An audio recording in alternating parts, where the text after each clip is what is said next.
Quiero hablarles sobre la definición del arte. El arte ha sido un tema bastante oculto a lo largo de la historia, sobre todo para definirlo. ¿Por qué? Porque se entiende que el arte es algo complejo, algo muy difícil de precisar, y se dan explicaciones sobre el significado del arte, como que el arte es un medio de expresión, que el arte es un medio de comunicación, que el arte es simplemente una habilidad, que el arte es una disposición de talentos, o que para el arte necesitas de cierta genialidad. Hay mucho que se explica, mucho que se habla sobre el arte y poco preciso. Yo quiero hablarles de lo que entiendo a un nivel particular, es mi humilde opinión. Sobre la definición del arte tengo una frase que llevo años explicándola y hasta ahora me resulta útil, me sirve y voy a compartirla con ustedes. Para mí el arte es una actividad, eso es innegable. Es una actividad emocional de crear y de apreciar belleza. Pero es fácil decir esta frase, actividad emocional de crear y de apreciar belleza. Partamos por entender si eso no es una actividad. Sí, pues una actividad, es lógico que en esa actividad existen pretensiones, existen propósitos, existe un activo, existe un objeto transformado, y si existe una causa y una consecuencia mediante un sujeto y un objeto que se transforma en consecuente con la idea mediante una imagen, pues lógicamente es una actividad. Es una actividad emocional, y ahí tenemos un sinfín de dudas, un sinfín de inquietudes, un sinfín de términos que son complicados de encontrarle su significado. Emoción, sensación, sentimiento. ¿Qué diferencias hay entre lo emocional, lo sensorial, lo sensitivo, entre el sentimiento y la sensación? Vamos a ir explicando una por una. Emoción, a mi entender, es la capacidad sensible que nos permite captar lo necesario. Eso es para mí la emoción, es una capacidad, es como el intelecto, es una capacidad, es como la voluntad, es una capacidad, son capacidades humanas.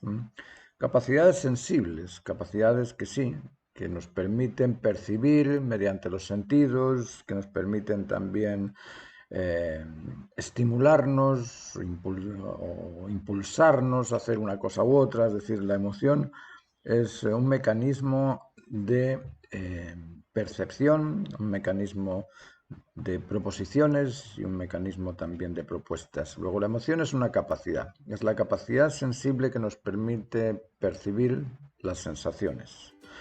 Como capacidad nos permite percibirlas, igual que el intelecto como capacidad nos permite reconocer el juicio justo y convencernos.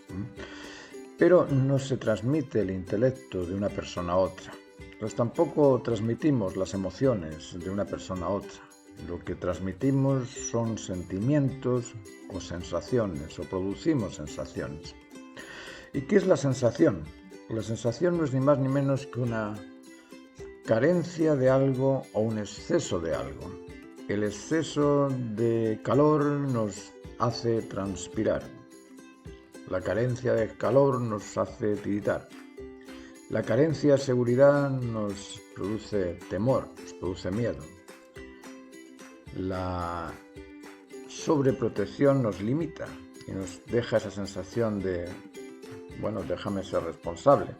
El sobreprotector generalmente asume el compromiso que el otro ha de cumplir, y de esa forma impide en ese otro el uso de su libertad, de su autonomía y de su responsabilidad.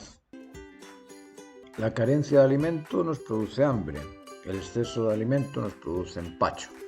Es decir, todo ese tipo de sensaciones, si os fijáis, si las analizáis, os vais a dar cuenta de que son excesos, o son producto por el exceso, o son producidas por el exceso o por la carencia de lo normal. Luego sabemos que la emoción es una capacidad y la sensación es una especie de estímulo, una especie de impulso, una especie de ansiedad, una especie de angustia, una especie de sensación. No es ni más ni menos que una alteración del estado normal mediante una disposición nerviosa, mediante estímulos nerviosos. Toda sensación produce estímulos nerviosos. Eso es una sensación. La sensación del frío me produce algo en el cuerpo. La sensación de hambre me produce algo en el cuerpo. ¿Qué es sentimiento? Sentimiento, según yo lo percibo, el sentimiento es el recuerdo de una sensación. Es decir, yo tuve la experiencia del terremoto, del gran terremoto de Santiago de febrero del 2010, y esa experiencia del terremoto me hizo comprender ciertas cosas que ocurren en un terremoto. Pero cuando esas cosas se las trato de conversar, o sea, las trato de hacer sentir a una persona que nunca ha sentido el terremoto, que nunca ha tenido esa sensación, no lo comprende. Yo le llamo a mi hermano que está en España y le digo, oye, aquí hubo un terremoto durante 3 minutos y medio y la intensidad del movimiento. ¿Y cómo era ese movimiento? ¿Era como cuando se mueve un barco? No. ¿Era como cuando se mueve un avión? No. ¿Era como cuando se mueve? No es así el terremoto. El terremoto es otra cosa. Eso que uno ha sentido mediante sensaciones lo puedes compartir y transmitírselo a aquel, bueno, lo puedes transmitir a cualquiera, pero ese cualquiera que lo va a comprender va a ser sola y exclusivamente aquel que lo ha sentido a nivel de sensación. Por eso que nos cuesta tanto comprender a los ancianos, porque tienen un tipo de mentalidad y experiencias que nosotros no tenemos. Nos cuesta tanto comprender al experto, porque tiene un conocimiento que nosotros todavía no comprendemos. Nos cuesta comprender a la pareja, porque resulta que la pareja es de un sexo distinto al mío. Entonces, hay sensaciones que yo nunca he sentido, nunca tuve la sensación de un parto, nunca tuve la sensación de un embarazo, entonces no puedo. Sí, puedo hacerme una idea y ponerme en la posición, plantearme una posición imaginaria de qué se siente en el momento del parto, pero no puedo comprenderlo a nivel eh, como lo podría comprender la persona que ha tenido la misma experiencia. Luego, el sentimiento es ese recuerdo de la sensación que podemos transmitir únicamente a aquellas personas que comparten la misma sensación que hemos tenido nosotros. En ese sentido, los sentimientos se comparten con la experiencia vivida de esa sensación. Nosotros en el arte estamos creando imágenes para que el otro sienta lo que nosotros sentimos al percibir esa imagen y al graficarla. Si tengo un paisaje con una puesta de sol, lógicamente quiero que lo vea alguien que lo aprecie, y para que lo aprecie esa persona ha tenido que ver una puesta de sol parecida, porque si no, no reconoce lo que está viendo. Luego, la emoción es la capacidad sensible que nos permite captar lo necesario. La sensación no es ni más ni menos que un exceso, una carencia de lo normal. Y el sentimiento es el recuerdo de una sensación sufrida o disfrutada. Ahora decimos que el arte es una actividad emocional de crear. ¿Y qué es crear? Crear es otro término complicado de reconocer o de conocer, porque a veces pensamos que crear es eso, es tocarse la nariz y hacer algo de la nada. Esa genialidad del artista, generalmente hay gente que todavía cree en ello. Cree que el artista espera la inspiración, surge una inspiración y ya creó un arte distinto.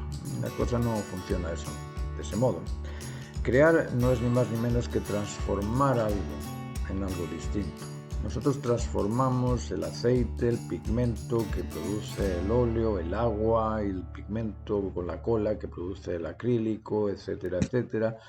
Transformamos esos materiales en formas que nos sugieren la imagen, nos sugieren un paisaje, nos sugieren una figura humana, nos sugieren el retratado, pero simplemente a nivel sugestivo. No es que el retratado esté ahí en el cuadro.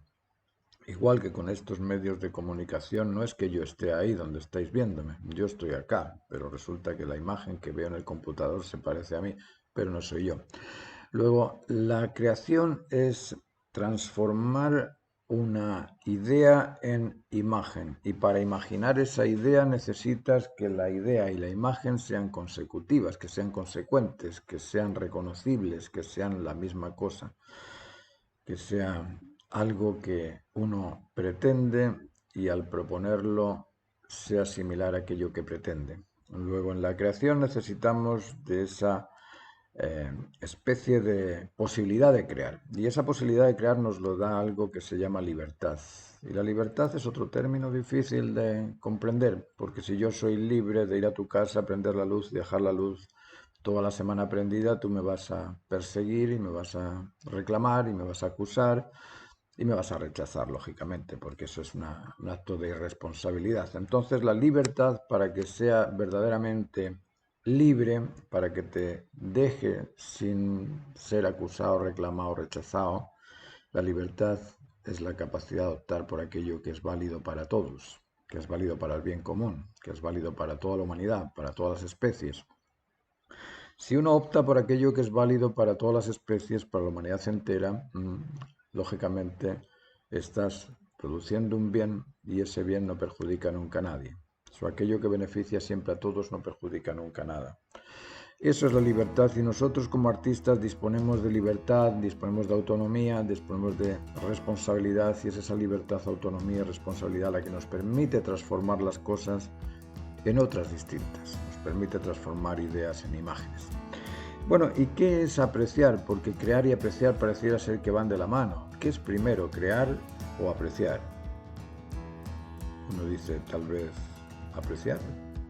Pero no puedo apreciar si no tengo algo que apreciar. Y ese algo ya es imaginario. Es decir, ya ha sido creado. Ya tengo la imagen de lo que imagino. Y al crear, estoy creando aquello que aprecio. Luego, apreciar y crear, crear y apreciar son sinónimos. No solamente son sinónimos, sino que son simbióticos. Se unen, es uno en el otro, o el otro en uno. No se pueden separar. Igual que no puedes separar la emoción del intelecto, ni el intelecto de la voluntad, la emoción y el intelecto son simbióticos. Bueno, entonces, ¿qué es apreciar? Apreciar no es ni más ni menos que dar o recibir el valor del observado. Una cosa es observar las cosas con los ojos, con los sentidos, que eso es sensorial, y otra cosa es la apreciación, que es valorar aquello que estoy observando. Es decir, cuando yo miro aquello, un árbol, no estoy apreciando, estoy simplemente mirando, estoy observando. Ahora, cuando, este es un pino que mide 18 metros de alto, pesa, no sé, 500 kilos, tiene las raíces, seguro que necesita harta agua, este pino para ser tan alto. Entonces empiezo a analizar las características del observado y en ese análisis estoy apreciando. Su apreciar es dar o recibir el valor del observado. Y por último, ¿qué es belleza? Otro término difícil. Difícil de encontrar significado ese término. Belleza. ¿Por qué? Porque belleza, todo el mundo cree que sabe lo que es la belleza. Todo el mundo. Porque, eso es bello. Y como es bello, como lo acabo de declarar que es bello, ya sé lo que es. Pero cuando le preguntas, bueno, defíneme el término. ¿Qué es belleza? Bueno, se lo vamos a hacer fácil. Belleza es esa fuerza emocional que el objeto devuelve al sujeto que lo aprecia. Es decir, para reconocer la belleza tienes que apreciarla. Ese árbol que está ahí enfrente, si nadie lo mira, si nadie lo ve, es bello. No hay nadie que lo observe, no hay nadie, absolutamente nadie, ningún hombre, ninguna persona. Ese árbol sería un árbol. Pero de ahí a que sea bello, va a ser bello cuando, ¡uy, qué bello es el árbol!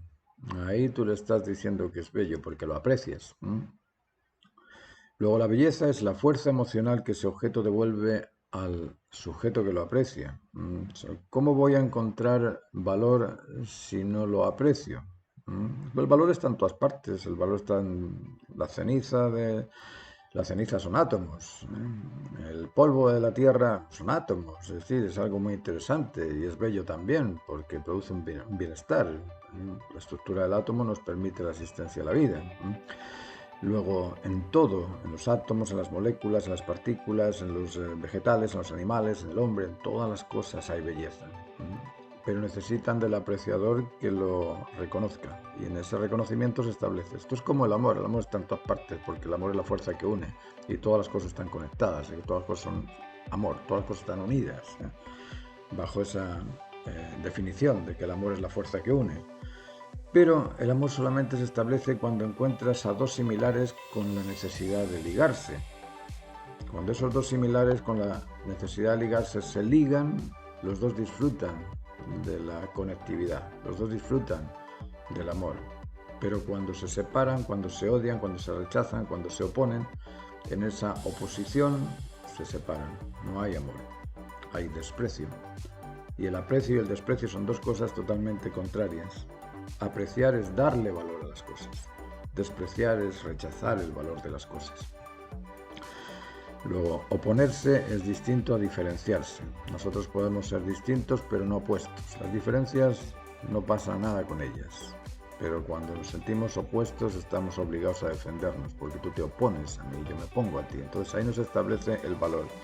Luego la belleza es aquel estímulo de complacencia que recibes cuando aprecias. En ese momento de apreciar se recibe esa estimulación sensorial o sensitiva que produce el placer, la satisfacción, el gozo, y a eso es a lo que llamamos belleza. Luego la belleza es buena y la belleza es cierta a la vez. Aquello que es bueno va a ser justo, se va a ajustar, porque es bueno, se ajusta, y aquello que se ajusta beneficia también, satisface. O aquello que satisface, beneficia y se ajusta es simbiótico, está ligado, es una sola cosa.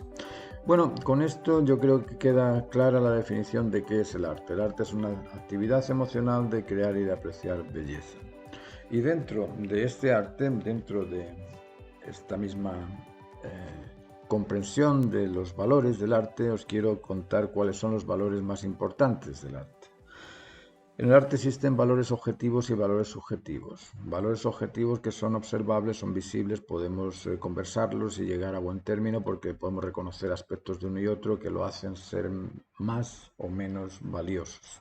Porque el valor también tiene esos estratos. No es lo mismo el valor filial, el valor del amor filial, que el valor del amor conyugal, que el amor del valor parental. No es lo mismo. Son distintos tipos de amor. Igual que no es lo mismo lo bonito, lo lindo, que lo precioso, que lo maravilloso. Pues hay distintos rangos dentro del valor. Valor es la cualidad contenida en el objeto que satisface al sujeto que lo aprecia. Eso es valor. Y los valores del arte son valor temático, compositivo, gráfico, tonal, cromático, de oficio. Esos valores son observables. El valor temático, si el tema es trascendente y es universal y es iconográfico, lógicamente va a tener más valor que aquel tema que no es trascendente, que no es iconográfico y que no es universal. A nivel compositivo, aquella composición compensada en imagen y en idea, aquella idea que es bien compensada, que está analíticamente observada, que se ha creado la escenografía correspondiente a aquel elemento lectivo que quieres que los demás se reconozcan, va a estar siempre mejor que aquello que expresa algo que nadie reconoce, que nadie sabe lo que es. Y aquello que esté compuesto por normas de simetría, por la composición áurea, por algún tipo de compensación de tonos o de cromatismos, pues va a estar mejor que aquello que esté descompuesto, aquello que está desordenado. A nivel gráfico existe precisión y destreza.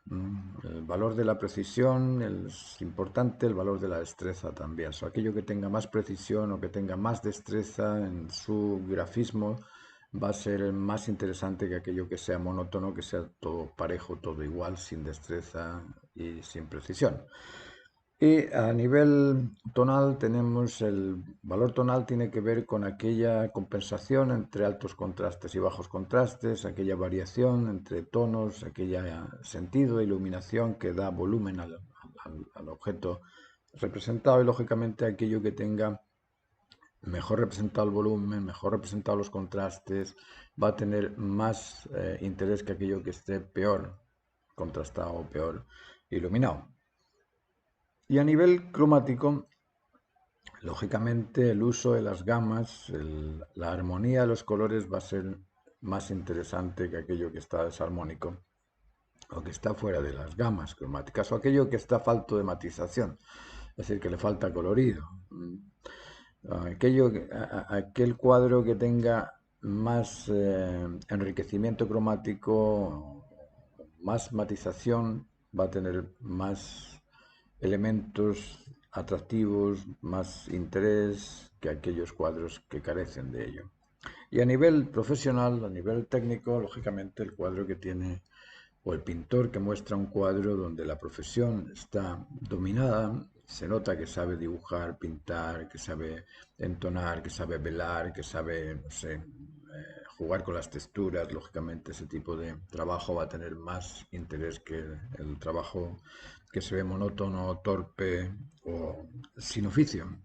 Luego, todos estos valores son objetivos y podemos evaluar uno u otro. Ahora, los valores subjetivos tienen que ver con el valor comunicativo, con el valor sentimental, con el valor lectivo, de que el valor intelectual que puedas observar en el cuadro, con esos valores económicos, que son valores que dependen de qué tanto quieres pagar por el cuadro, qué tanto quieres observarlo, qué cosas lees tú en el cuadro, porque el otro puede leer otras cosas distintas, o qué tanto te comunica o no, o qué tanto elemento sentimental sientes por el cuadro, porque lo pintó un amigo, lo pintó la abuela, lo pintó la madre, lo pintó el padre. Bueno, esos son valores que son particulares de cada uno, pero que no son medibles a la hora de observar una obra de arte. Bueno, espero que esta charla os haya aclarado un poquito la película sobre qué es el arte, cuál es su definición, cuáles son los valores que puedes evaluar en un cuadro y ver qué cuadro tiene más o menos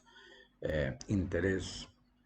Después entran otros elementos en el aprecio de esos cuadros, el elemento más histórico, por llamarlo de alguna manera. ¿Qué es lo que tú has hecho socialmente también? Eso es otro tipo de valor que se incluye en el trabajo artístico.